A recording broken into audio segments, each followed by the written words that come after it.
Hello, everyone. It's Wednesday afternoon, and I'm finally home. I left a week ago Monday for camping, and I had two events to go to back, and I left on a Monday morning with Marion, and we got back to here on Monday evening. And we were back here for a couple hours. I dropped the camper off, and then I drove Marion on down to Charleston Monday night and actually ended up spending the night there, so I didn't have to drive home so late. Came back yesterday and got some things done. You might have remembered I was talking about having mowed my yard, and it's either 7 weeks or 8 weeks today because we have had no rain. Well, it looks like it's rained pretty much every day since I've been gone, and now I've got a jungle out there, and I'm going to have to get busy on the mowing here in the next day or so, but these 90-degree temperatures make that hard. Well, today's a good day. Any day you get wine in, it's a good day, and I had a case of wine delivered this morning. It's a mixed case. Haven't even opened it up yet. It's still in the cardboard box sitting in my foyer. I haven't even taken it down to the wine cellar. I also have another 15-bottle special case arriving next Monday. So that'll be 27 bottles of wine this week. I'm going to try to do a wine tasting tonight. I have not decided on what type of wine. I do have a bottle of Chardonnay that's been in the fridge since last night, so I'm thinking I may do it on the Chardonnay. If I decide to do it on another white wine, then I will put that in the freezer for a couple of hours. All right, well, listen, I wanted to talk to you about a couple of wineries that I visited. I spent, Monday, Tuesday night up in Northwest Ohio at Lake Laramie State Park. And while I was there, Marion and I decided to go and try to find a local winery. We did not have Jeff Babet with us, who searches out these places, gives us tips, and makes life wonderful. Jeff was not there, so what we ended up doing was Marion and I just went exploring, and we found this winery called Versailles. So we called them to make sure they were going to open, or they were open. And by the way, I'm telling you this because I did a podcast coming back from Terre Haute in June. When I got back, I did a podcast on wine tastings that I had got some information from listening to other wine podcasts. And I have not been to a winery, tasting in many years until this summer. I went to one in Tennessee with the gang, and then I went to two this week. So I was a little kind of interested because they said that on the podcast I listened to that you're supposed to make reservations. Well, in my past, the only time you make reservations for a wine tasting is when you're going to a very upscale winery, particularly in the Napa-Sonoma Valley, and it's busy. So we're on the way to this winery, and Marion calls them to see if they were open, and they were. And the woman says to Marion, "Do you have a reservation?" And she said, "No, we didn't have a reservation, but we'd like to make a reservation for 15 minutes from now." And the lady said, "Okay." So we get there, and we pull in the parking lot, and it was a good, decent-sized winery. There wasn't a car in the parking lot. There wasn't a soul in the tasting room. But we still needed a reservation. So anyway, while we were there, a couple of other runaway folks made it over from the campground, and they joined us. The winery was called Versailles, or Versailles, I guess they pronounce it up in that area of the country. It was an Ohio winery. They have a lot of hardier grape varietals that I talked to someone there, and they said that they were developed by the University of Minnesota and the University of Michigan, vinicultural areas or labs to crossbreed grapes to make them hardy to colder climates. The wines that I tasted, and I did a wine flight, the wines that I tasted included the standard Cabernet Sauvignon, the standard Cabernet Franc, and the standard Merlot. None of the grapes, or I'm sorry, none of the wines they all had a unique taste to them, and I can't say is that I'm real fond of the tastes.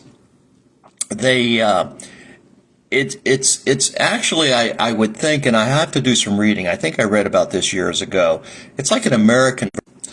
Well, I lost the signal, but it was off for just a few minutes, so I think I'm back. Okay. So the taste of these wines, the Cabernet Sauvignon, the Cabernet Franc, and the Merlot, among others, was not the greatest. I wasn't really fond of it. I had tasted this years ago, and I think they're American versions of these indigenous original grapes. But in any event, one of the things that I wanted to talk to you about was I was in Virginia 3 weeks ago, and I did a wine tasting. And they gave me a little tiny wine tasting glass. I had never seen that before at a winery for a wine tasting. Generally, they pour your wine, the server or the person running the tasting will pour your wine into a regular wine glass. They pour a little tiny bit, you swirl it, you sniff it, you drink it, yada, yada, yada. So that's a good thing. So in Virginia, they don't do winery-led wine tastings. They're all independent. So they gave me the wines in a vial, like a doctor's vial, with a little tiny tasting glass, which was kind of cool. So when I get to this for sales winery, they bring the wine out in, trying to think, I think they might have been plastic cups, but they also provided a little glass, tasting glass.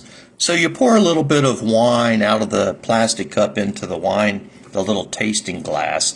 It's almost like a mini stemless wine glass. In other words, it's like a regular stemless wine glass, except it's much, much smaller. They're kind of neat.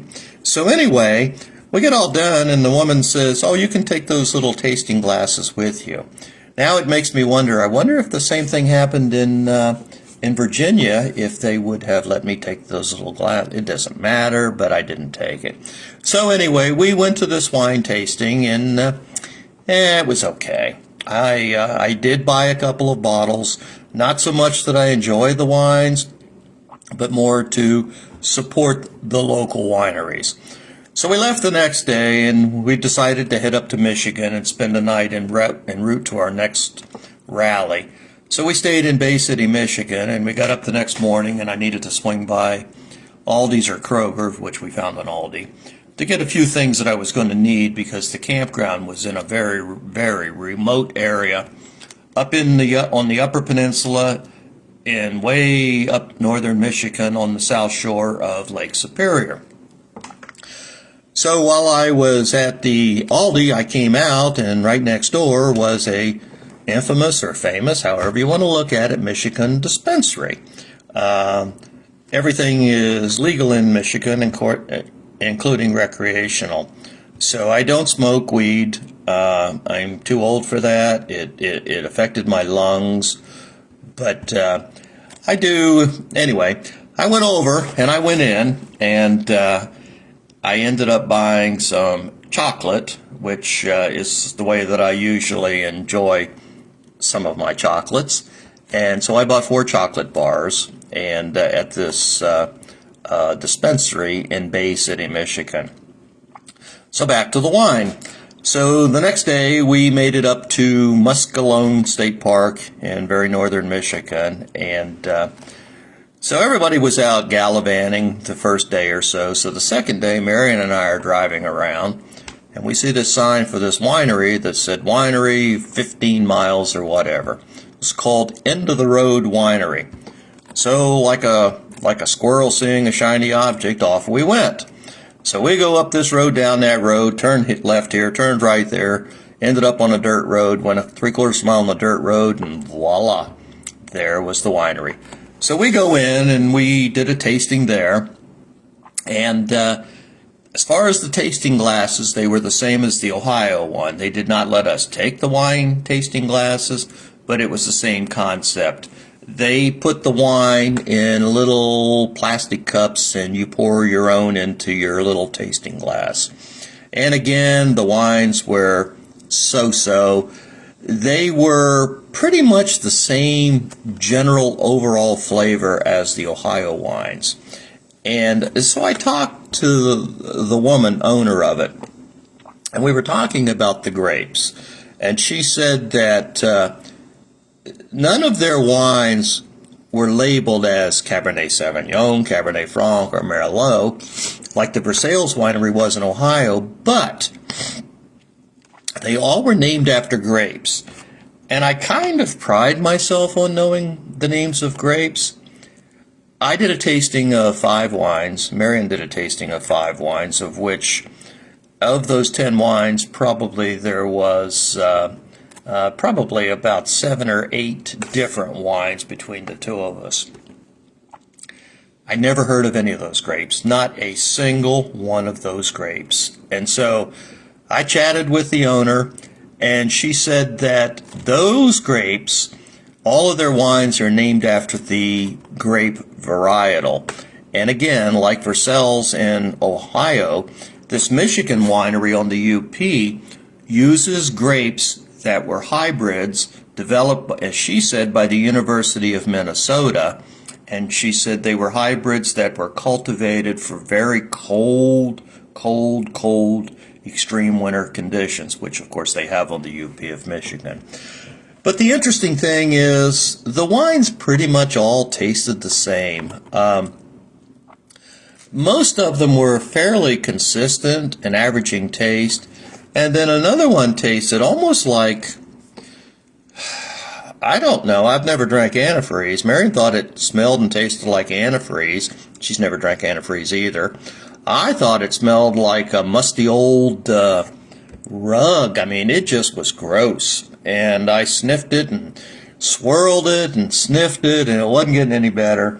So I finally took a sip of it, and thank God I only took a tiny sip. And so I forget the name of the grape, but needless to say, I didn't drink any more of that one. So we finally settled on one grape, 2 grapes, I guess a white and a red, that was pretty decent. The white was a Riesling, and it was actually the only one that was named after a grape varietal that I recognize. So we bought a bottle of Riesling and we bought a bottle of some unknown red. And we sat outside and we enjoyed the wine. It was a little hot. But by the way, it was a Harvest Host facility also for you runaway folks in the group. So we sat there and we each had about a third of our bottle of wine. We had them recork it and off we went. So we're heading back to the campground, and we were still hungry. So we see a roadhouse, and whenever I see a roadhouse, my thoughts immediately are going to go to Jeff Babet. He turned us all on to this roadhouse down in up in Confluence, Pennsylvania. So Marion and I see this roadhouse, so we pull in, and we go in, and there was a couple of guys playing pool in the bar area, and they left a few minutes after we got there. So Mary and I sat at the bar, and we ordered food, and I ordered a thing called a Hinterman Jamaican Hazy Pale Ale.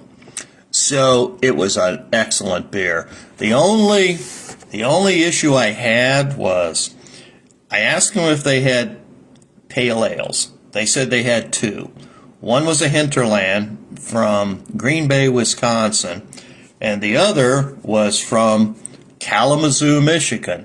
Oh my God. Marion lived in Kalamazoo forever and a day, and she got on my case for having a Wisconsin beer when I could have had a Kalamazoo beer. But life is what it is.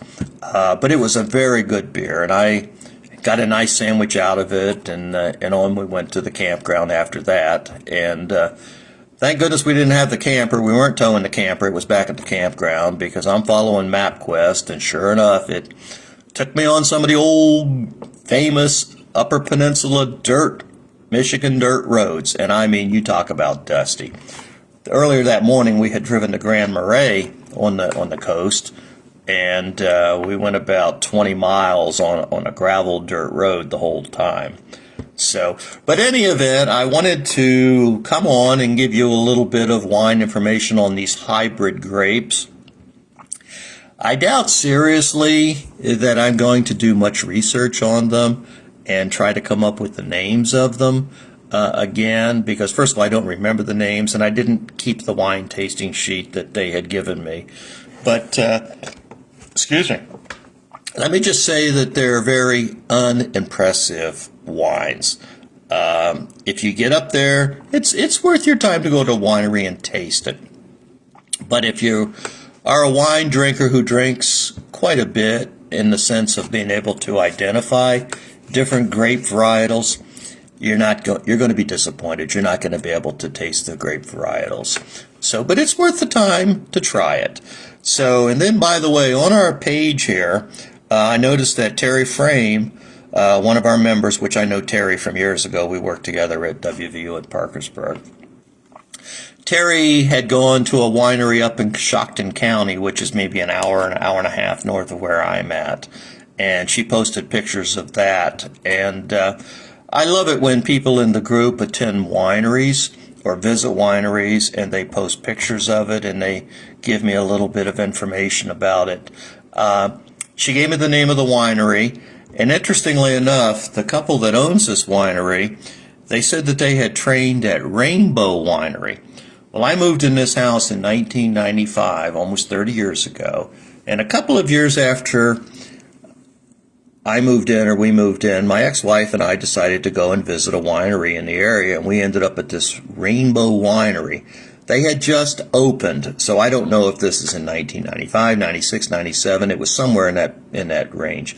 They had just opened.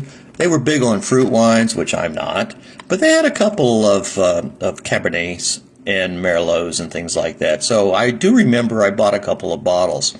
All right, well, this winery that Terry visited a couple of days ago, the folks that owned that many years ago were trained and worked at Rainbow Winery where I had visited.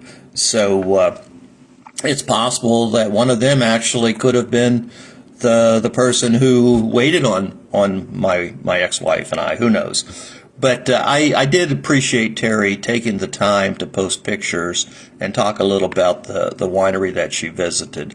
I may try to go up and visit the same wine. So, well, listen, I'm planning on trying, it's coming up on 3 o'clock. I'm planning on trying to do a wine tasting tonight. I'm going to shoot for 6 o'clock Eastern Standard Time. If you have any preference on what you'd like for me to taste online, please post on here or message me before it gets too late, so that I can go ahead and meet your request. Well, listen, everyone, take care, and I'll see you in a few hours. See you then. Bye.